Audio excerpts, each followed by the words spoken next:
नमस्ते। ये video fifth dimensional reality के बारे में।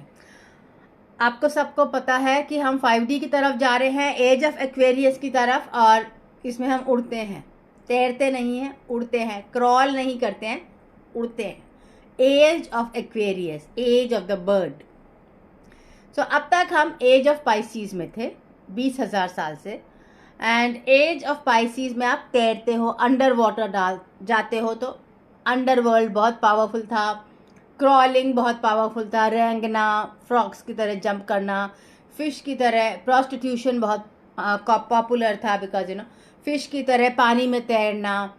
सो जहाँ भी आपको पानी की ज़रूरत है, तैर रहे हो, इंटरमिंगल कर रहे हो, वो सारा एज ऑफ पाइसीज था। अब तक हम एज ऑफ पाइसीज में थे और अंडर वाटर थे, for god, for the world above earth, जहाँ से भगवान हमें देखते हैं।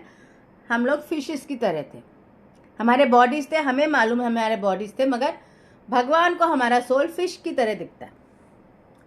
अब भगवान को हमारा सोल बर्ड की तरह दिखेगा, और बर्ड की तरह दिखना मतलब हवा में दिखेगा, उड़ते हुए दिखेगा।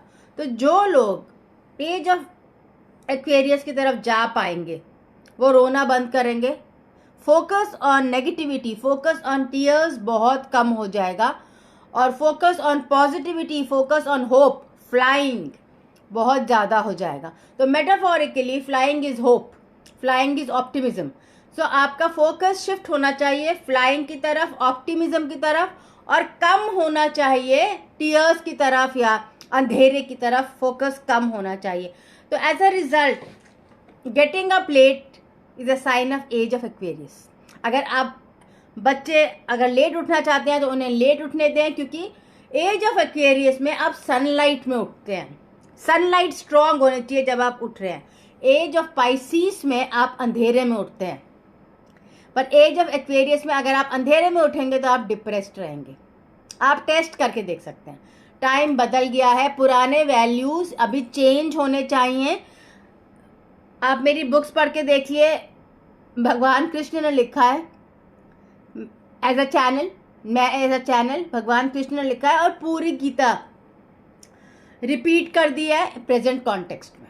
तो मैंने तो गीता बाद में पढ़ी है, पहले बुक्स लिखे थे, बाद में गीता पढ़ी है। मैंने थोड़ी सी गीता पहले भी पढ़ी थी, जब मैं इस्कॉन में इंट्रोड्यूस हुई थी तो मैंने गीता पढ़ी है उस टाइम पे, उसके बाद बुक लिखी है, और बाद में जब मैंने गीता पढ़ी है तो सेम चीज़ें लिखी हुई हैं। सो कृष्णा ने चैनल की तरह यूज़ करके लिखा है, एंड आप देखेंगे कि उसमें ये लिखा हुआ है कि आप रिजिड नहीं हो सकते हैं टाइमिंग को लेकर या रिचुअल्स को लेकर, क्योंकि एज ऑफ एक्वेरियस में आप उड़ते हो तो आप बंधे नहीं रहते हो पानी के अंदर। आपके रूल्स चेंज होने चाहिए ताकि आपकी फ्लाइंग एक्सेसिबल हो। जैसे अगर आप कार चला रहे हो तो आपको कम पेट्रोल चाहिए, अगर आप एरोप्लेन चला रहे हो तो आपको ज़्यादा फ्यूल चाहिए, तो आपको ज़्यादा एनर्जी चाहिए। एज ऑफ एक्वेरियस में थेरेपी में भी, जब मैं थेरेपी करती हूँ तो मैं स्ट्रेट 45 आवर्स का पैकेज देती हूँ, बिकॉज ज़्यादा फ्यूल चाहिए। आप एक आधे घंटे के पैकेज में आप कब तक करते ही रहोगे और हील होगे भी नहीं। सो स्ट्रेट मैंने पैकेजेस 45 आवर्स में 15 hours actual healing and 30 hours remote healing होता है। सो इसमें this is the way age of Aquarius goes, कि एक शॉट में लंबा काम हो जाता है और बहुत काम हो जाता है।